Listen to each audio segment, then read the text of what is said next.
Welcome to Women Like Me, Stories in Business, the podcast that will captivate you with stories of success, resilience, and growth. Whether you're an aspiring entrepreneur, a curious mind, or simply seeking motivation and inspiration, you'll gain practical tips, innovative strategies, and actionable advice that you can apply to your own life and business endeavors. Now here's your host, business coach, and master persuader, Julie Fairhurst. Well, hi, everybody. I am so excited that you're here with us today for another episode of Women Like Me, Stories in Business. And today I'm with a really fabulous lady. I'm so excited to be able to speak to her and for you all to get to learn about her as well. So her name is Nancy Beaulieu, and she goes by Fancy Nancy, so we'll find out what that's all about. I'm going to tell you just a little bit about her, and then we will welcome her and then get right into it. So Nancy, Fancy Nancy, she is a psychic medium. She's an influencer on social media, and she is also a photographer. I've seen some of her work, quite good. She's also a mom to two amazing kids, and she's a wife. So welcome, Nancy. Thank you so much for agreeing to do this. I'm very excited to have you here today. Thanks for having me. I'm very excited as well. Yeah. So what we'll do is we'll start off by a little, just telling everybody that we have a Women Like Me magazine, and it's out every month. It comes out and it's free. So if you want to sign up for it, I'll actually put the link in the description for you. But Nancy has written a piece in there, and I just loved it. I felt, well, I'll let her tell you a bit about it, but I just felt that it actually shifted something in my mind for me. And so I thought it would be fabulous to talk about that and anything else that Nancy decides that she'd like to share with us as well. So Nancy, thank you so much for writing You're welcome. piece in the magazine. It really is great. Do you want to tell us a little bit about it and why you chose? You just go ahead. Tell us a little bit about it and why you chose what you wrote about to write about. Okay, thank you. I wrote about how labels are actually a positive, and that without our labels, we actually lack the support and maybe compassion and understanding that we need. And this stems from very early on in my life. My sister, she went her whole life without any sort of diagnosis. And she had ADHD. She, towards the end of her life, she had narcolepsy, personality disorder. There was just all kinds of different things that she could have had support and more education and positive reinforcements in her life. And she didn't go with that. She didn't have it. So growing up was really hard for her. She moved from different places to places, constantly dabbling with drugs and alcohol. You know, a lot of people with ADHD, if they're not having a lot of positive things going on in their life and learning self-care, will try to self-medicate and just to feel normal and stuff. And so there was times in my sister's life where she actually was in the streets, living on the streets and having a really hard life. Wow. Right when we thought things were getting better, and like she had a great caseworker, she was getting off the streets and into a place, then she ended up taking her life. And so it did come a little bit as a surprise when we thought things were improving. But I just look at that and think, like, how many of the people on the streets, or how many of the people with addictions, how many people in the world that are really struggling are neurodivergent and need support, need those labels, and need that help. And I've actually learned in the last few years that both my children, my partner, and my mom are all neurodivergent, ADHD. And so we're working on getting those diagnoses, those labels, so we can get the supports in place. I don't want to see my kids go through school struggling and not getting what they need. So I'm here to advocate for them and to create awareness around mental health and, encourage people to get the labels they need and to not look at it as a negative. Yeah. And that was what really really shifted for me because I have always thought of labels as something negative, and nobody wants to be labeled. But after I read your story, I thought, it's so true what you said, because if we don't have a label, we don't have access to the resources that we need. Like, we need to look at those labels as more as a, oh, what's the word I would look for? Like in order to go get us support, to get us financial support or medical support or counseling support. Yeah. And without that,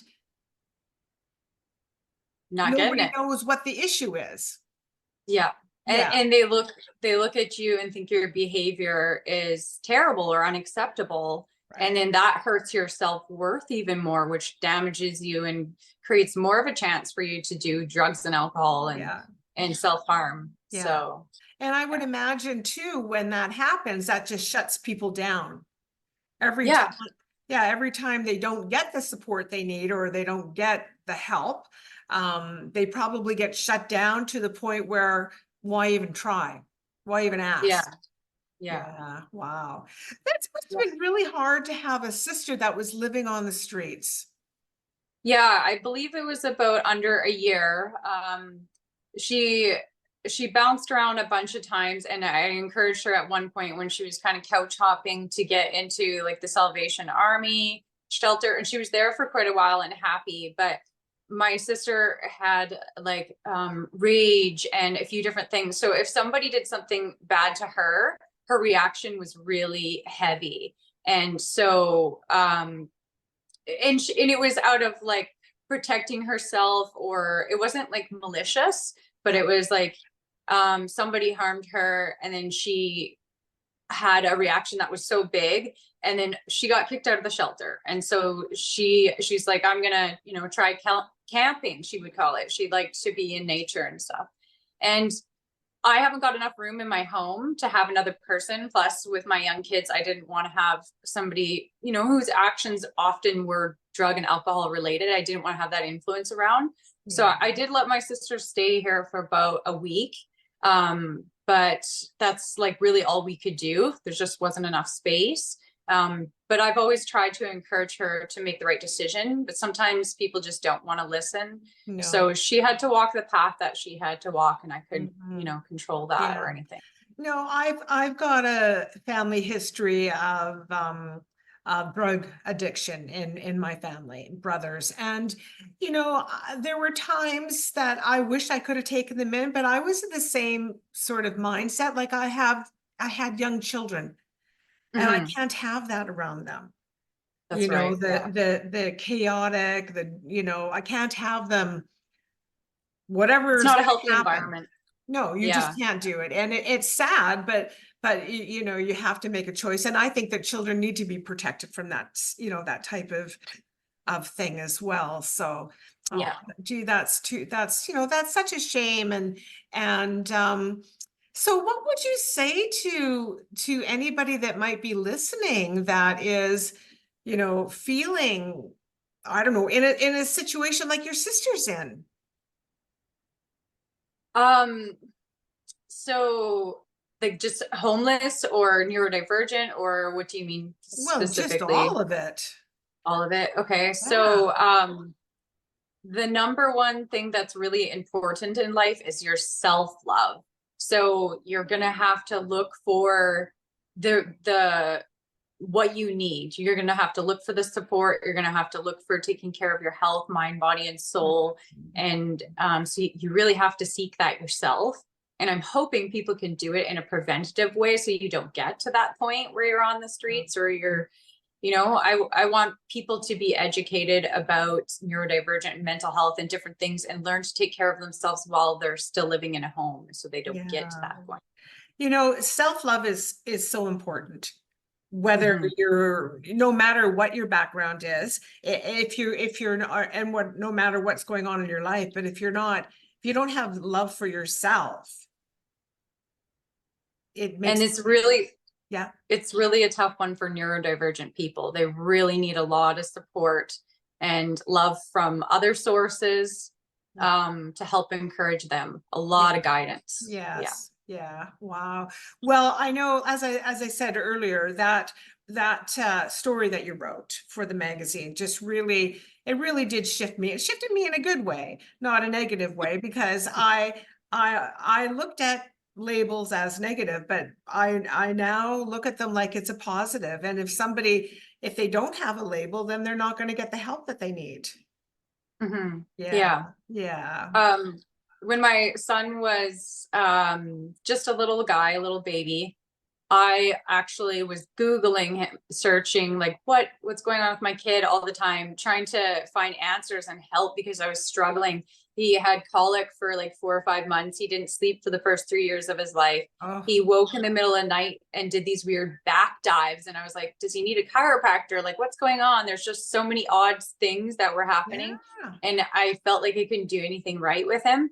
And one of my friends told me that he's a high needs baby. And when I looked up this article from Dr. Sears, the characteristics of a high needs baby, and I read and check marked every single one of them, I was like, okay, I'm not crazy. Like, this is what he's like. I need to know that this is normal. Stop fighting it. Stop thinking it's wrong. Have more acceptance and understanding. And it really helped me. It shifted a lot. And then later on, years later, I found my son is like ADHD, and we're working on getting that diagnosis. School has become a struggle, but when you have somebody that understands your situation, which a label will do that, you have that support and that empathy, and someone else you can talk to, and someone you can relate to, and an understanding of what's there. And then it's not the baby or the person or the kid that needs to change. It's you, your perspective. Your and you have the growing to do so that you're capable to handle it. Yes. Yeah, I think that so often so many people flounder and they're not really even sure why it's happening. And when you started talking about the ADHD, I had a lady, several books back, who wrote about her situation of going through a crazy teenage years and problems in school, but super smart, but just seemed to be just a lot of problems, and they couldn't figure out why. And it wasn't until she was in her late 30s that she got her diagnosis. And then she's like, oh, and she looks back on it, and now she's like, yeah, I see all of these things now as to that were happening to me, but I just kind of thought they were, I was just a rebellious teen, and that's just the way I was, but my brain wasn't quite working right. Yeah. I look back on a lot of things now, and everything just makes so much more sense too. Yes, for sure. Yes. Well, let's shift gears a little bit, Fancy Nancy. And let's just talk a little bit about, so you're an influencer as well. Do you want to tell me a little bit about that? Because that's on social media. Okay. So it kind of started with, it goes back as far as my teen years. My first real passion was modeling. And I was working at modeling for quite a while, and I would do these practice shoots with photographers that would give me a CD with like hundreds of photos that were unedited. And so it was practice for them, practice for me. I take the CD home, look through all the images, pick my favorite, start editing them. So then I now fell in love with editing. And then after a while, people are like, you should do photography. Because I would say, like, if only they didn't crop in so tight, or if only they shot from this angle, or, I always had some way to critique something. And I was like, no, photography is not for me, but I gave it a try. And then I ended up falling in love with it. So I started a photography business in 2011. And then in 2019, I got on Instagram after quite a while of waiting too. And then I discovered what an influencer was. And I'm like, wow, that's modeling, that's photography, that's editing, that's socializing, which I'm a social butterfly. And you get to write your own little script or story for every little thing, which I do enjoy that as well. And I'm like, that's everything I love all in one. And so wow, I went for it, and I've been doing it for the last 5 years now. And in my influencing, I actually, I was influencing a gut reset because I've always enjoyed health and wellness. Oh, okay. And when I did this gut reset, I lost 20 pounds in a month. Holy And cow. then I ended up losing more and more weight throughout the year. I ended up going down 80 pounds. Wow. And during that time, I actually, I left alcohol out of my diet. I wasn't big, but it would be like, okay, I'm gonna behave Monday to Friday, eat well, exercise, and on the weekend, have some drinks, have some pizza, whatever. It was a Yeah. vicious cycle for me. I could never lose the weight. And so in the time that I lost the weight, I gave up alcohol completely, and I've never picked it up since. And my diet's clean 100%. Like, well, sorry, not 100%, but I don't do that Monday to Friday and cheat thing anymore. And as I corrected my behavior and the love to myself, Yeah. I started to develop my intuition more. And then I was interested in taking intuitive classes. And as I began to take intuitive classes out of Wellington Natural Health in Chilliwack, I was learning from mediums. And so they were actually teaching mediumship. Oh. And I was like, wow, like this is amazing. I'm really interested and excited about that. And so I started diving into it even more and reading books and taking courses and just doing all that I could to learn. And then my sister had passed. And in the time, so I had already understood mediumship and that her spirit lives on and everything. And that was really helpful to my family because my kids had lost their auntie who they love so much. And they're like, my son said, you can talk to her. He was like, so he like understood that her energy would carry on and it wasn't over. And so super helpful. But so I had a medium reading from somebody after my sister passed, and it was so healing to me, and it helped me like get answers and understand what was going on in my sister's life and like what was going on in her head. It was everything I needed to be more at peace with the situation. And when I had that, I'm like, I have to do this for other people. Like, I want to do this. I want to help people understand, connect, get closure, get healing. I want to help them with all of that. So it just encouraged me that much more to continue on with mediumship and divination. And it is really, I mean, I believe we all have it in us. And it's just like you say, laser focusing in on that, on the intuition and just really listening to it. Yeah. I had a reading some time ago, and there were some issues with my father. My father had passed away early and in life, and he was somewhat distant. Well, not somewhat. He was almost completely distant in our childhood.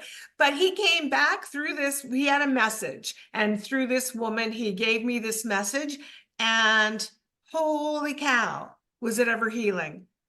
No, that's so good. And it was so as you were talking, I was remembering that, and it was exactly what you said. Like it was healing, And then I remember thinking, because a couple of people had some negative things to say about, psychics and that kind of thing, and I said, well, you know what? I don't care if it's real or not. I needed to hear it. I believed it, but I needed to hear it, and it actually helped me to release and let go. And it's gone. So that was my answer to her. It was definitely something that I treasure it. I really do. So I understand what you're saying about being able to help people and with whatever it is that's deep down inside that needs healing. Yeah. It's so what do you do? Do you do face to face? Do you do stuff online? Like, what kind of things do you do?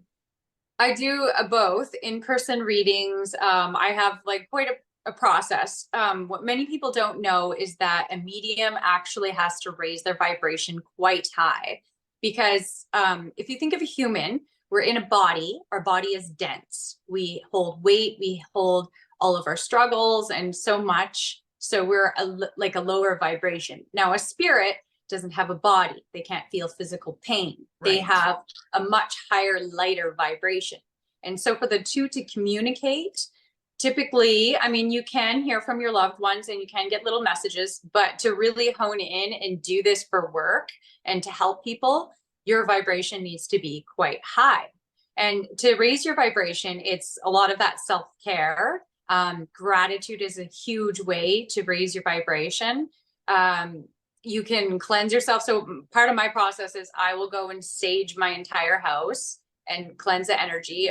The area that I'm working in, I want it to be very neat and tidy. That raises my vibration as well. I use essential oils. I use incense, things to make the room smell super lovely.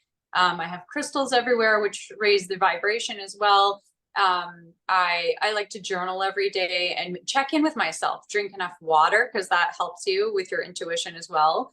But when I journal, I'm checking on my mind, body, and soul. Have I said my affirmations? Have I done my gratitude? Have I done everything that raises me up and makes me feel great? And when I'm in that state, then I do a longer meditation. And in the longer meditation, that's when I'm connecting to spirit. I will usually try to meditate right before my client comes. So they're ringing the doorbell and I'm just finishing the meditation. So once they're here, and then I have a nice little check off list for myself. I know sometimes when you have an experience like a medium reading or a tarot reading or anything like that, you're not going to retain everything that was told to you. You're not going to remember it. And you're going to want to think back, like, what did they say? I forget. And so, because I value it so much, I write everything down. I write everything that's communicated and every question down from spirit world. And then I send like this beautiful long email afterwards. And I do that with my tarot readings too. So if you come in person, you get the in-person experience. You'll see just like my reactions, my face, hear things immediately, and then you'll have an email after. And then the virtual readings are basically someone's contacted me online. They're probably not from Chilliwack, they're from further away. They'd like a reading. And so I ask them if they have like a belonging that came from that person, and if they could take a picture, and then I will tap in looking at that and focusing my energy on that and doing that medium reading. And then I'll write everything down and then I'll send them an email after. I haven't really practiced with it yet, but I will get there. Doing like a kind of like a Zoom or a FaceTime like this, and doing a reading like that. There's a lot of pauses because I close my eyes and I go back and like ask spirit questions and then listen for the answer. So to sit here on a video chat, I would just be like this a few times, just chilling. And it might be boring for you, right? In person, it's a different scenario, but online, it's just easier for me to do the reading, write everything down, and then I don't have to communicate too much with the person. I'll ask them ahead of time. Is there anything you want to ask spirit? Is there anything you want to say to spirit? Is there any, all that kind of stuff? And I'll get it ahead of time. And then I give them a call, or suggest the email is fine for some people. And we'll talk about everything that came through. Well, I just loved what you were saying about the higher vibration and all of the beautiful things that you can do to raise that vibration up. I just thought that was beautiful. That should be your next thing that you write. I thought it was great advice. And as you were talking, I thought to myself that I wanted to ask you, why do you think, like, what do you think is there more of a common thing that people come to you for? I get a mix. I do enjoy a lot of tarot readings, so I do get a lot of clients that really like that too. Sometimes people don't actually need a medium reading, they're just curious about it. And in that situation, like I do charge more for a medium reading than I do tarot divination. And I'm not looking to charge you and be like, hey, let's just do a medium reading for fun. Like, if you don't need it, you don't have a spirit that's crossed over and anything, like maybe you just need a tarot reading. What's bothering you in your life? Let's talk about that. How can we grow, and what, what do you need clarity on? So I'm really just looking to give the client what they need the most. Yes. And those types of medium readings where you're just kind of doing a looky-loo, the best type is a group setting. Like say there's a medium and there's 10 people and sometimes they'll get to all 10 people and everyone gets a reading, and other times they just get to a few. But you're now witnessing those connections and you're seeing it and checking it out for yourself. So I feel like if someone's a looky-loo and they just want to check it out, go to a group session. That's fun and really cool and powerful. But yeah, if you actually need a medium reading, then a one-on-one reading is really nice. And do you get many, this probably sounds like a silly question, but do you get many men? You know, I slowly have started to get some. It's usually a lot more women. And it's funny because like I do these readings out of my house, and women, we can sometimes like have like anxiety or nervousness about a man coming over to our house. And the strange thing is, I, as a photographer for many years, have set up my backdrop in my house, all my equipment, shot headshots for realtors and business people and everything. And when a man was coming over for that, I never thought twice about it. I just thought, this is a client, they're coming here, they want headshots. And I was at total peace. But like when it comes to a man coming for a spiritual reading, I'm like, are they actually spiritual? Do they actually want this personal growth? And like, are their intentions well? Like, and for some reason I get a little nervous, but every guy that's come over has been good. I did have one virtual one that went a certain way, and I had to have him respect my boundaries, which he did. I would have ended the call if he had not.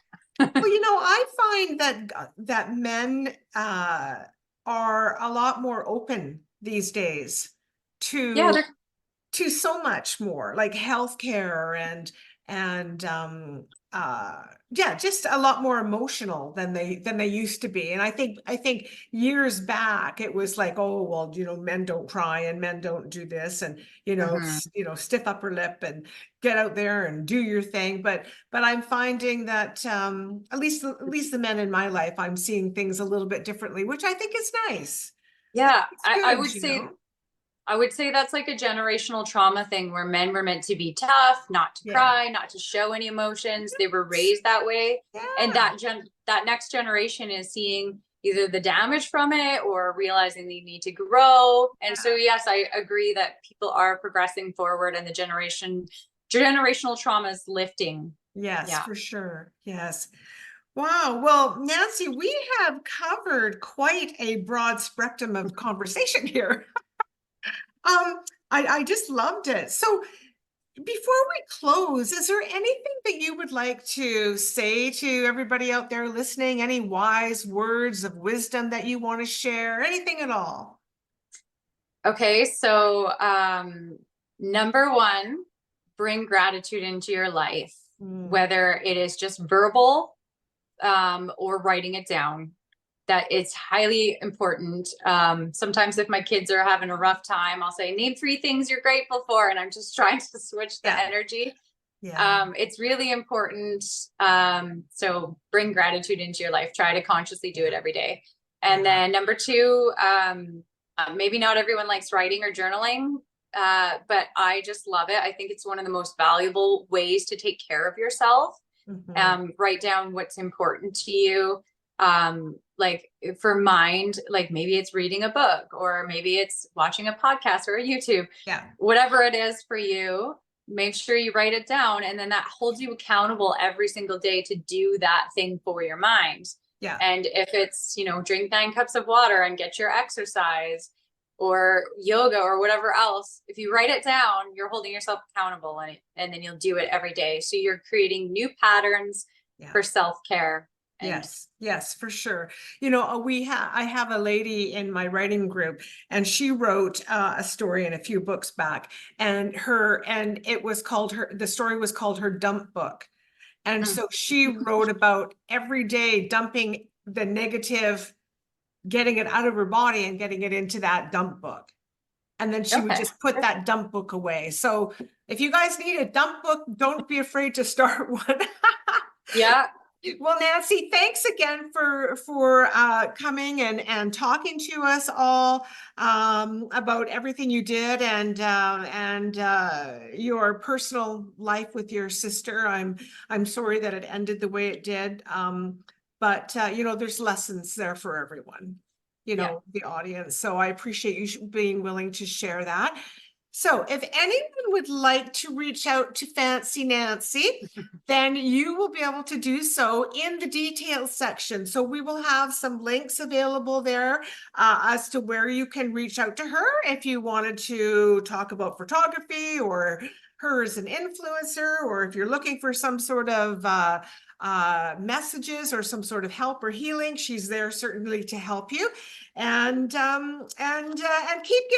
subscribe to the Women Like Me magazine, because Nancy you may just find her writing something else in there. So thanks again, Nancy. I appreciate you being here, and we will talk again soon. Thank you very much. Bye-bye. Bye. Thanks for listening to Women Like Me, Stories and Business. If you enjoyed this episode, subscribe now on your favorite podcast platform and tell a friend. Don't miss this opportunity to transform your life and business. Let the journey begin.